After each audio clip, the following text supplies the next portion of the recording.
Hey everyone, welcome to Reddit Readout. Today we are checking out Am I the A-hole? Story 1. AITA for expecting to meet my grandchild. My 42 son, Jay, 18, is having a baby with his girlfriend, Kate, 18. I will be honest in saying I don't think they are ready for this. They have been together for less than a year, but she is due in July. Obviously I know that things happen, so we are doing our best to embrace it. I'm excited to meet this new little person. Anyways, Kate's family is uninvolved. They honestly weren't great parents to begin with, but when they found out they kicked their pregnant 17-year-old to the streets. My son and her were living with me until 2 weeks ago when they got their first apartment. I am extremely proud of them. We had a room set up for the baby, but since they got their own place, I let them take all the baby items I purchased. I mean a fully furnished nursery, and then of course everything from the shower that baby isn't going to be wanting for much. Well, the baby is breech. They have tried everything to get that baby to turn, but nothing.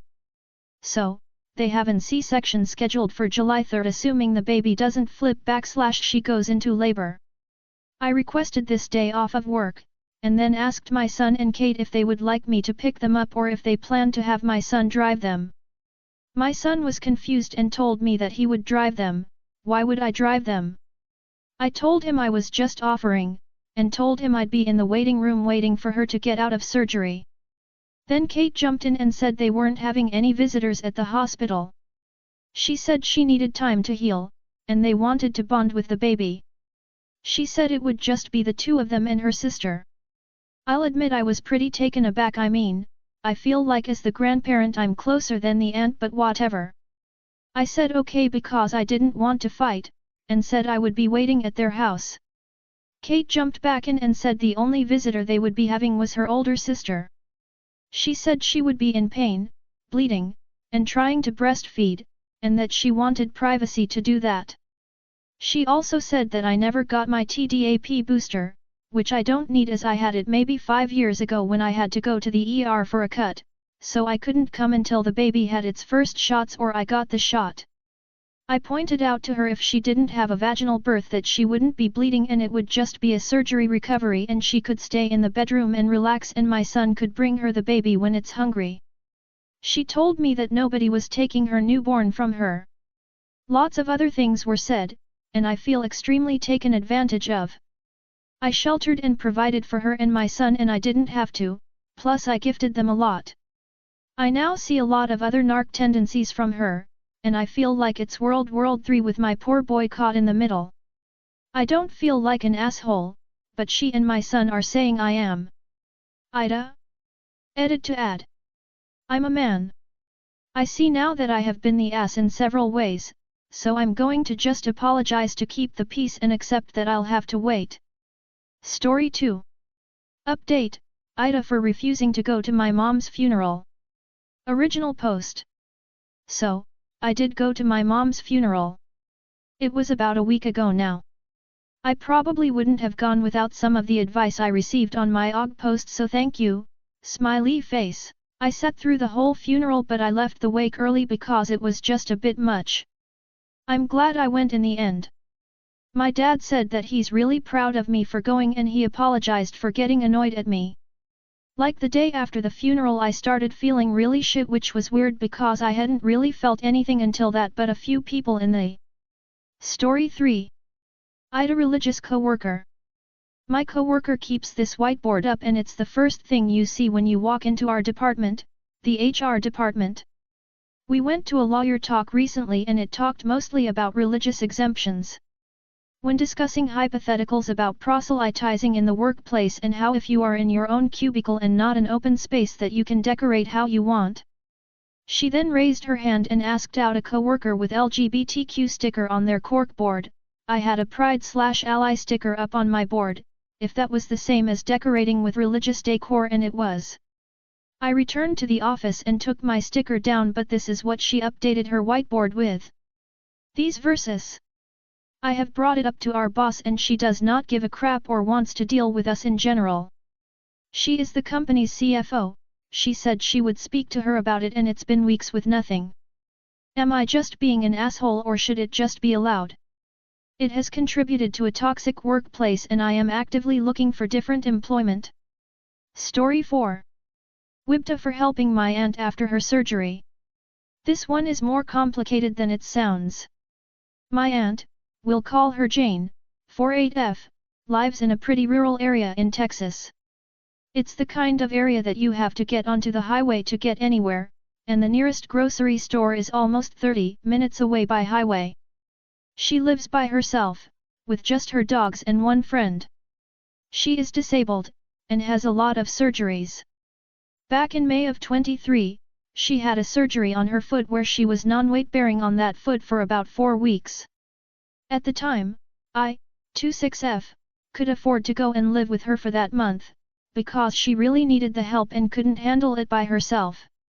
I currently live with my parents, and they depend on me somewhat for things.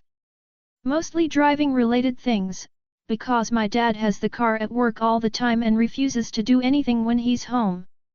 I run all their errands, and drive my sister around since she can't drive. I won't lie, it's pretty fucking annoying. They made things work while I was gone in May, but I kind of got demonized for going to stay with her for that time when I should have been at home helping them, even though, in my opinion, they're not completely alone and helpless like my aunt is. There are 3 people with a car between them. My dad would just have to actually do something.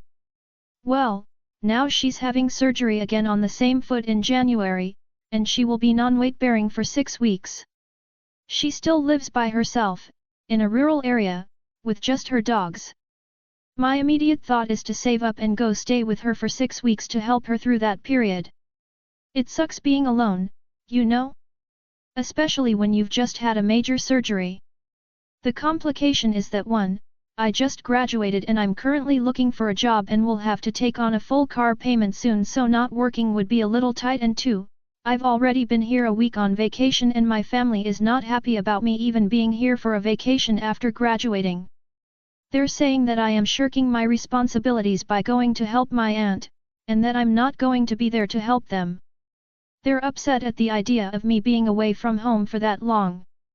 I can't tell if it's them being upset I won't be there to run their errands and do their shit for them, or if they have a legitimate point about me needing to work more and be responsible instead of helping her.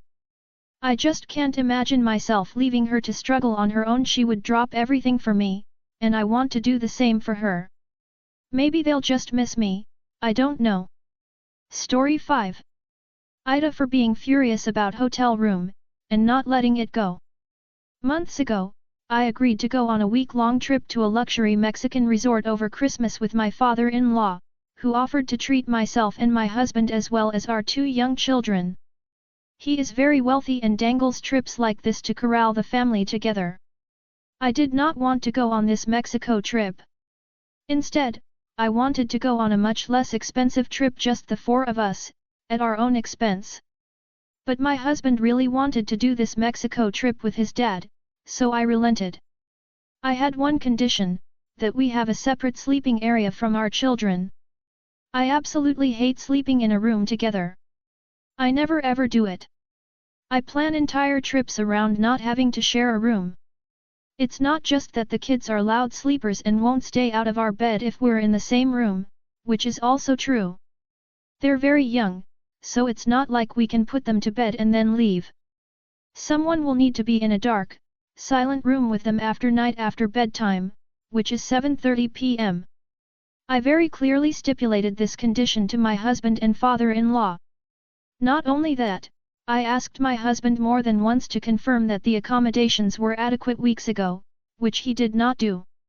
This week, I learned that the 4 of us had been booked into a single room. I am furious. The general reaction from everyone, including my husband, is that I'm overreacting and it's not a big deal. That I should be grateful for this trip. I have been giving my husband the silent treatment for 3 days. He admits that he messed up, but thinks I'm being unreasonable. He's not feeling well, so has not tried to fix the situation. That's fallen on me. Folks, I never wanted to go on this trip in the first place. I would have never accepted it had I known the accommodations. I don't need a luxury trip that badly. I would have said thank you, but no. For what it's worth, this incident is on the heels of a 9-day trip my husband recently took. Not a work trip, a trip he took voluntarily chose to go on.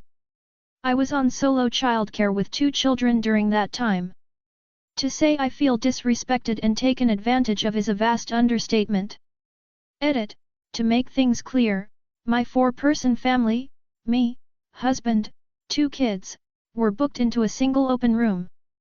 I had requested either a 1-bedroom suite, that features a bedroom with a door and small living area, or 2 side-by-side standard rooms, ideally adjoining. Phil had agreed to this before I accepted the trip. Story 6. AITA for leaving menstrual pads in a visible place in the bathroom. My husband, 30, his friend, 30, and I are currently on vacation, sharing a rented apartment with just 1 bathroom. Yesterday, I got my period and bought some pads. I left them on the bathroom counter in a semi-sheer bag, where they weren't even visible. However, my husband thought this was inappropriate and could make his friend uncomfortable, knowing that someone in the apartment is bleeding. I argued that menstruation is a natural process and should not be considered gross or dirty. Women shouldn't be shamed or stigmatized because of it, as this has historically caused women to suffer. My husband didn't respond, but I'm still wondering if I was in the wrong for leaving the pads this way. Edit. Can we get any feedback from males? My husband says all responses are from females, and that's why I was voted NTA. Story 7. AITA for asking my fiancé to make me lunch even though I was capable of making one. I am 33, and with my fiancé, F33, we live together. Yesterday, I had a headache and a sore throat. Today, I have a fever, I sneeze uncontrollably, head hurts, throat hurt, etc. My fiancé, who we'll call Amelia, works from home and I took a sick day so it was just the both of us at home today. During Amelia lunch break I called her from our bedroom, I stayed in bed all day resting, and asked if she could make me a lunch. I also said it didn't have to be anything big, just a sandwich or something microwavable. She flat out said no and said I'm capable to make a sandwich. She is right, I can make a sandwich but it hurts so much to walk and I don't want sneeze all over the kitchen. I told her that and she called me disgusting and hung up. Later that day she came in my room and told me I could have made myself a sandwich but just cleaned up the kitchen after. She also told me that what I said seemed like I was being misogynistic because I asked a woman to make me a meal. I feel like I did something wrong, did I? AITA? That's all for today. Please don't forget to like and subscribe.